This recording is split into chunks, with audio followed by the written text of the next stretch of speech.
What's up, everybody? This is Ace of All Trades here with the Gaming Illuminati. We are back for another Triple Threat Sports podcast. I got my co-host alongside of me. Siggy, say what up. What up, what up? And today we are going to be talking about a few things that's going on. First of all, I want to say thank you guys for all the support that you guys have shown us for the Triple Threat podcast. We really do appreciate the engagement that you guys have been doing in the comment section. So shout out to y'all, man. Let's get a like goal of about 1,000 likes, man. Let's get that, because I feel like you guys have been doing and rocking with us for a very long time, and we appreciate it. So let's just go ahead and get straight into it. We talking about beast mode himself, Marshawn Lynch.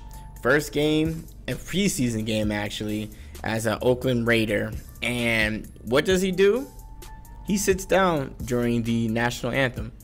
Now, to some of us, that's not really a big deal at all. I mean, he's reserving the right for, being able to do what he likes to do, the freedom of doing that. And a lot of people are outraged. They keep saying that it's going to be another Colin Kaepernick situation, and they feel like Marshawn Lynch has already ruined his return to Oakland. How do you feel about that, Siggy? I honestly didn't care. I don't know if I honestly think the media just makes it seem like a bigger deal. Now, apparently, he said that he's been doing that for 11 years before he retired, that he never did stand for the anthem. Then again, they never really showed it on TV until recently, it seems. So to me, this seems like just a big, I don't know, media-driven nonsense. And then with all the stuff that happened over the weekend with Charlottesville, it just magnifies it seems. Yeah, like the timing of everything is like very impeccable. Like it's ridiculous with the tiki torches and everything like that. Like everything that's going on with the world is really, really crazy. But the one thing about Marshawn Lynch that I've always been able to respect, when he doesn't want to talk to you, no matter if you're media and whatever it may be, he won't. He started y'all know why I'm here, just so I don't get fined. Like And that's a good point. He's not gonna say anything. Nobody. I mean, everybody's talking all about it, but he hasn't come. I mean, he's not gonna say nothing. He's not gonna say anything about it. It's gonna be something like, what's his name also sat down, right? Bennett. Seattle, and he talked about it, and it seems like nobody really cared. But because Marshawn did it, now people care. So it's, you know what? Obviously, the whole thing started with Kaepernick. I think the more talk will probably be, well, is it the same if Kaepernick's not there, since he was when it started? But I'm pretty sure you're going to see a lot of players do it whenever the season starts. And in my opinion, it's just going to turn into something that is, lost its luster as far as, shock value. I think people are going to get past it and it's just going to disappear. Yeah, exactly. Like, here's the thing. Like, everyone's saying this is going to be another Colin Kaepernick situation. Here's how it's not going to be a Colin Kaepernick situation. Yes, Marshawn Lynch has actually been vocal about what Colin Kaepernick has been doing, and he's actually been on Colin Kaepernick's side throughout the entire thing. He's spoken about it, he has answered questions about it, and he's been public about it and how he feels about Colin Kaepernick. Now, the reason why I say that it won't end up as a Colin Kaepernick situation, meaning that, people won't play him or anything along those lines, because I feel like, yes, I feel like Colin Kaepernick is getting blackballed out of the NFL due to everything that's surrounding him. But also, when it comes to Marshawn Lynch, I don't feel like Marshawn Lynch is as controversial as a player as he is. And I also feel like the fact that he's good. Like, he has proven that he is good time and time again when it comes to the NFL and how he actually runs the ball in his position. So one thing about because I say Kaepernick, he's had a couple off seasons. I'm not saying that's the reason why he is not on the team. But I do think that plays a role into it as well. But when it comes to, you can't really say that though, because Marshawn hasn't played in 2 years, right? So Marshawn hasn't played. Know what he's gonna have, so you can't say that Kaepernick, is falling off the map, and then Marshawn is good, but we don't even really know what he is yet. Well, we don't know where he is yet, but at the same time, though, when he left, he was still doing his thing. That's all I'm trying to say. But I mean, if we're going by 2 years ago, Kaepernick also was on top of his game 2 years ago, right? Yeah, but then 2 years ago, and then 2 years went by, then he started sucking. That's all I'm trying to say. I get it. I get what you're saying. I'm just saying that we don't. I mean, look, if Marshawn goes out there and he's beast mode and he's getting 1,600 yards this season, etc., no one's gonna care, because as long as the fans, as long as the team's winning and all that stuff, all that side note, especially since he doesn't talk, all that's gonna just He's gonna disappear. He's gonna disappear for sure. And one thing I do want to mention and bring up is the fact that they talked to the coach about it, and they were saying about Marshawn and everything like that. He gave a great response, and I can appreciate it. He went along the lines of saying that, you know what, whatever Marshawn wants to do to be able to voice his own opinion, I respect the fact that he can be able to do that. And while I'll be standing for the anthem, if he would like to sit down, then he sits down. He knows what's going on. He knows what he's doing. So I'm going to do what I need to do, and he's going to do what he needs to do. But at the end of the day, we are a team, and we're going to move our team forward. So whatever our teammates need, whatever our players need to do, then we're going to allow them to be able to do so, as long as it's not jeopardizing our team. And I can mess with that. I like that a lot, and I can respect that. And like, they may not be on the same page. Well, they are on the same page. They may not understand why each other's doing that, but at the same time, he's like, you know what, I got you. Do what you need to do. I'm there, but make sure you're focused on the field. So did you heard what I said when I was talking about the coach and for Oakland, and how he was saying that I respect what he's doing, and if that's what he wants to do, that's what he wants to do. I'm gonna stand for the national anthem, but if he chooses to sit, then that's his way of being able to express himself. As long as we are moving forward as a team, I'm okay with it, and as long as we're all on the same page, then I'm okay with it. I actually like that response a lot, and that actually shows the maturity of the coach, and that's how it should be for everybody. It shouldn't be this big ruckus, like, oh, you're not American, you're not doing this, and all this BS, like, acting like that. Like, everybody has the freedom to be able to express themselves. They're not killing each other. They're not putting hands on each other. They're not doing anything disrespectful, at least in my eyes. He is voicing his opinion for a reason, and I'm okay with that, and I'm glad the coaches is okay with that as well. But with Marshawn Lynch, he shuts down media, so I'm guaranteeing you it's going to be let go soon. Trust me.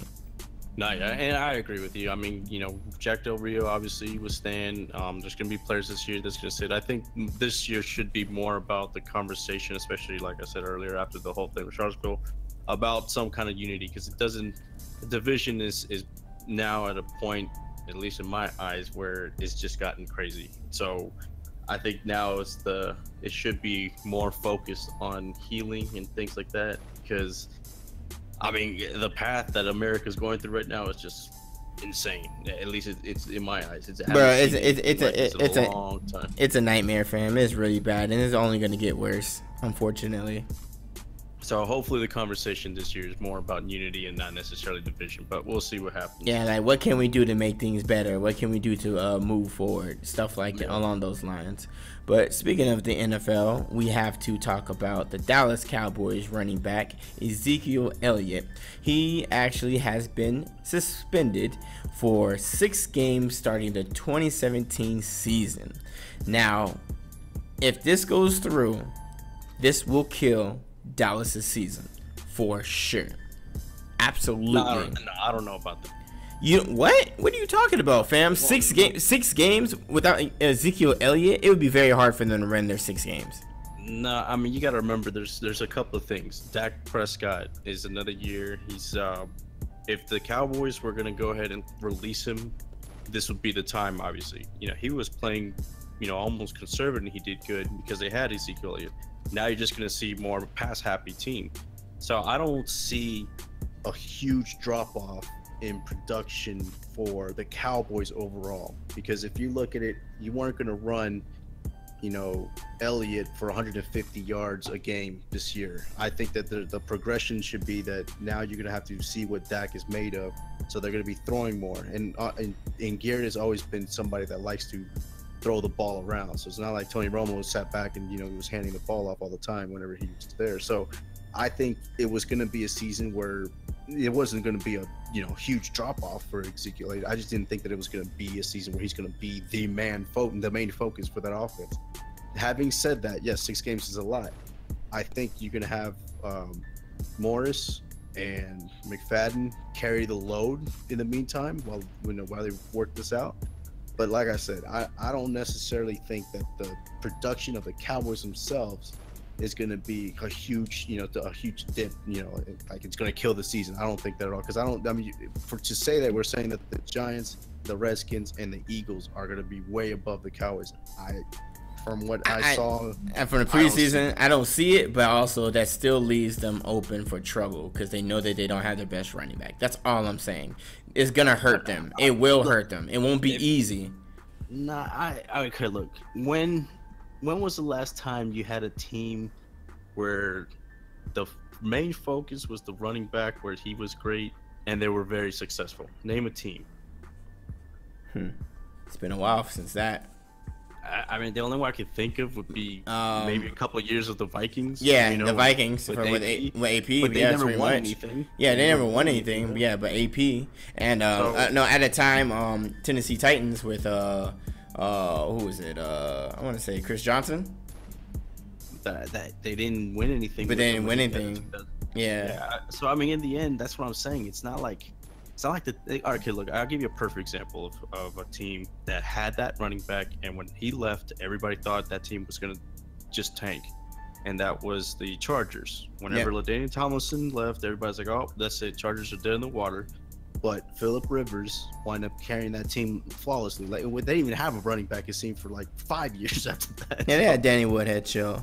So, but still, we're gonna say Danny Woodhead is LT? No way. No, absolutely not. Did not say that. So what I'm saying is that yes, it hurts the game plan, but it's not gonna hurt the overall team in their progression going forward, because I think this year was gonna be Dak Prescott's year anyway. So Alfred Morris is very capable of, carrying load. It's not like he's, a scrub. Darren McFadden, if you were to just tell me, okay, it's going to be him, he's the man now, yes, I'll be scared about that.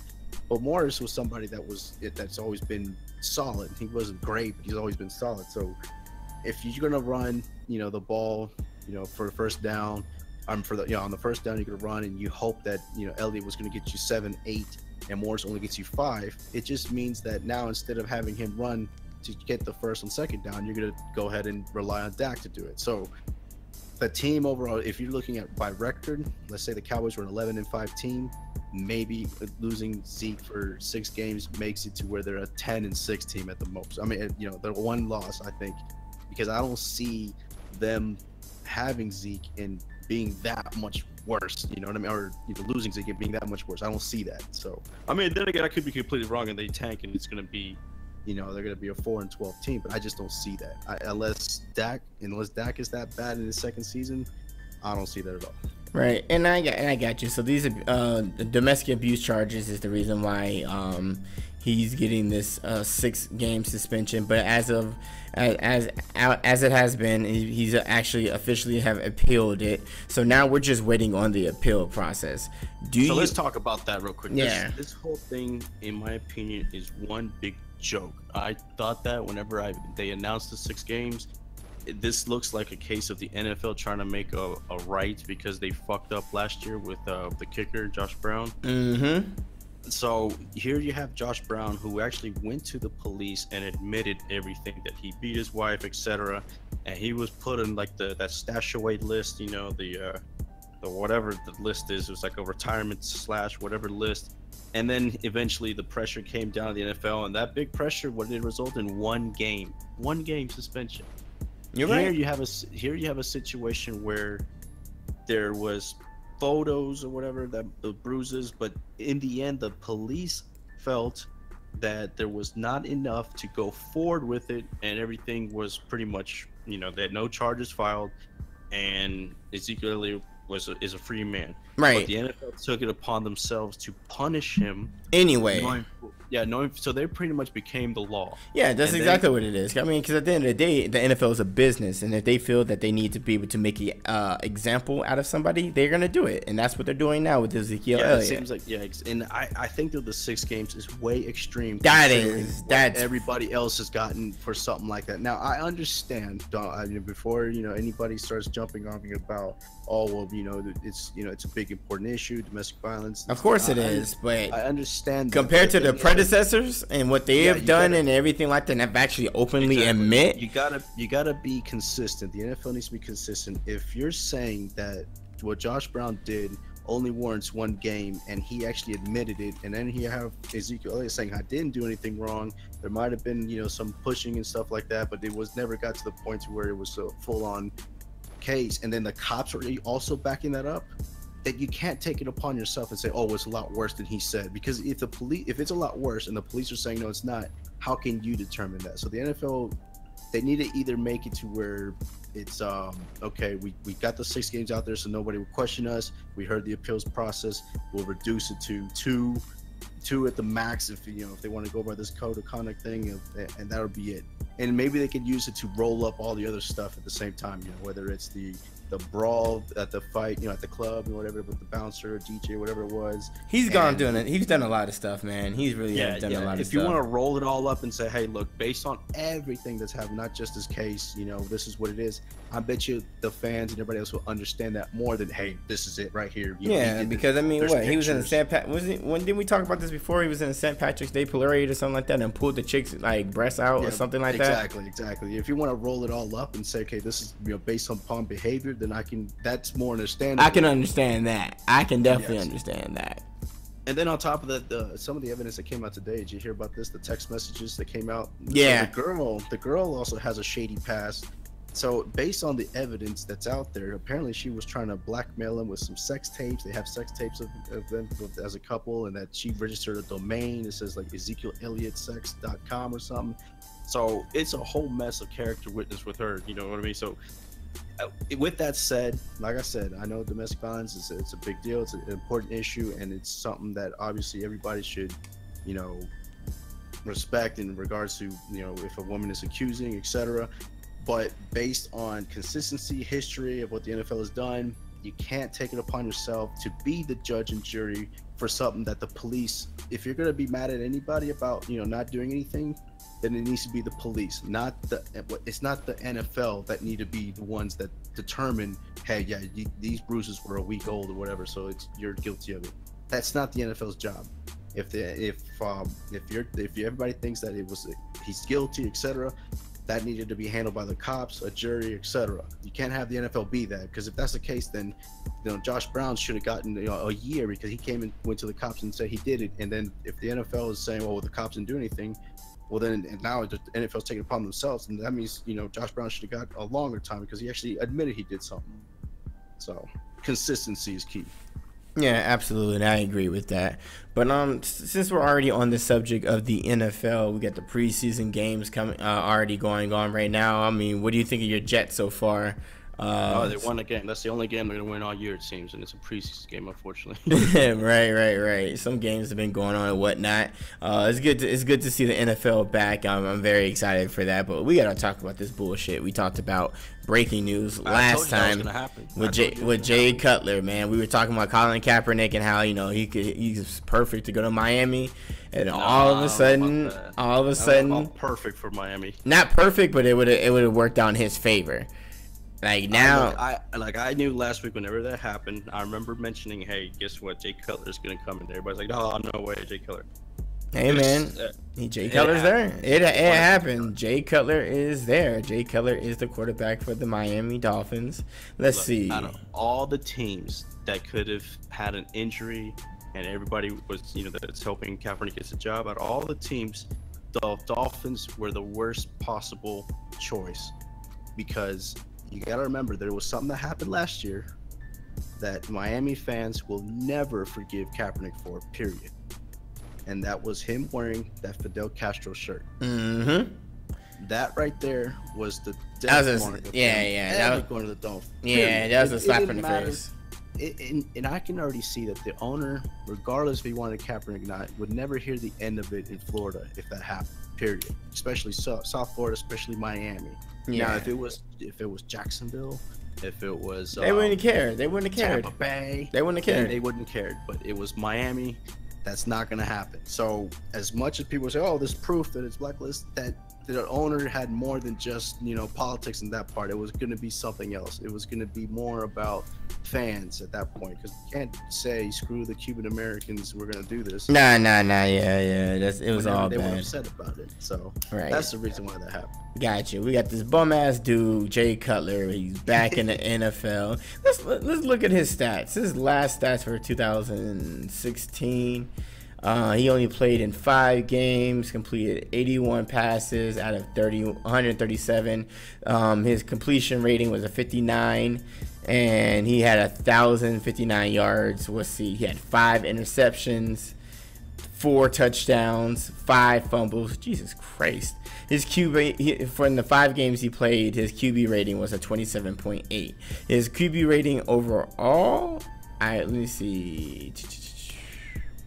No, his completion overall is 61%. So with him being with the Dolphins is man, I really don't think the Dolphins are gonna go anywhere, but we will see. Actually, his overall rating, his quarterback rating, is career-wise is 85.7. So we're gonna see what he's gonna do with the Dolphins. I feel like he's not gonna really do much. In a perspective, if I'm coming from Jay Cutler's side, this is an opportunity for everybody to see what he can do and that he can help this team win. So we'll be watching Miami to see what's going on over there. But anything else about football that you wanted to talk about? Nah, so far that's pretty much off the NFL. Okay, all right. So, yep, that's Siggy's baby in the background. You already know, father life. That's what he's got to do. So, last thing that I wanted to talk about is Floyd Mayweather and Conor McGregor. You guys already know about the big super fight that's apparently going with boxing meets MMA. It's going to be happening. It's going down at the T-Mobile Arena in Las Vegas, Nevada, Sin City 702. So it's going to be August 26th. So it's going to be 10 days of this recording. So it's the 16th today, so 10 days. So it's going to be not this weekend coming up, but next weekend. I mean, everybody's been hyping it, talking about it, and everything like that. I've been, seeing the spreads on the Conor McGregor Floyd Mayweather fight is ridiculous. I've seen some guys I think they bet like $84,000 or something like that, and if they win, they'll donate the winnings to charity, stuff like that. If you're trying to get a seat to the fight, good luck. Those prices are way out of the water. Ticket sales have actually not been as full as they will hope so, but I'm sure that things will get better for them as closer to the fight week gets. But Siggy, what do you think? Do you think that there's going to be some type of upset with McGregor? Do you think McGregor is going to get too frustrated and then end up kicking Floyd? What do you think is going to happen? Or do you think that Floyd is just going to play his defensive boxing as he should, and then Floyd is going to win? Look, Floyd's going to win hands down, especially after all these videos are coming out of McGregor with the pre-workout and all the punching bag and stuff.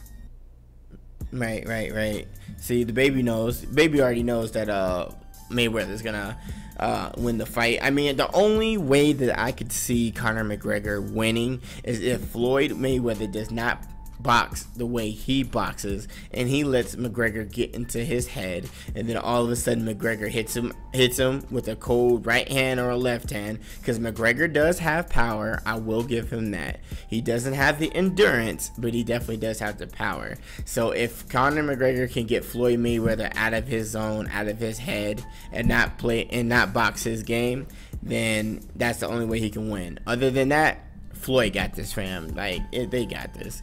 I think they're asking for like $100 for this for pay-per-view, which is ridiculous. I'm not trying to pay that, but I guess we'll see. Anything else, Siggy, that you wanted to talk about? I mean, there wasn't really much going on besides like the NBA, stuff within the NBA, trades and everything like that. Anything you want to speak about, Siggy? Well then, looks like Siggy is too busy being a father. Can't be mad at him, you know, shout out to the baby. So I think that is it for you guys when it comes to the Triple Threat Sports Podcast. We appreciate everybody coming through. We really love seeing the engagement down in the comment section. I know this is one of our shortest ones just because there's not really much going on.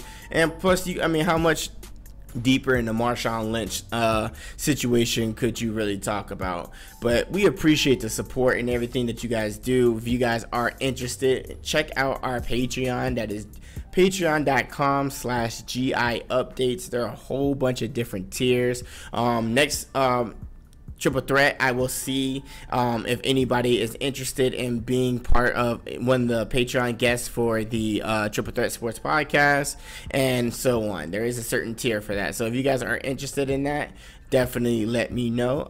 Looks like Siggy is back. I'm back. Sorry about that. The baby was crying. He's still crying. So it's all good. I was just all right. So I'll do Siggy's ending remarks. It's all good. He got father. He got to be a father, man. So shout out to all the people supporting us, being there for us, all the comment sections down below, all the likes and all that. If you guys are new to the Gaming Illuminati community and you guys like what you see, go ahead and hit that like button and go ahead and check out GameIlluminati.com. We have so many things there. Thank you guys so much for watching. This is Ace of All Trades and Siggy, aka being the father that he is, and we out of here. Deuces. Later.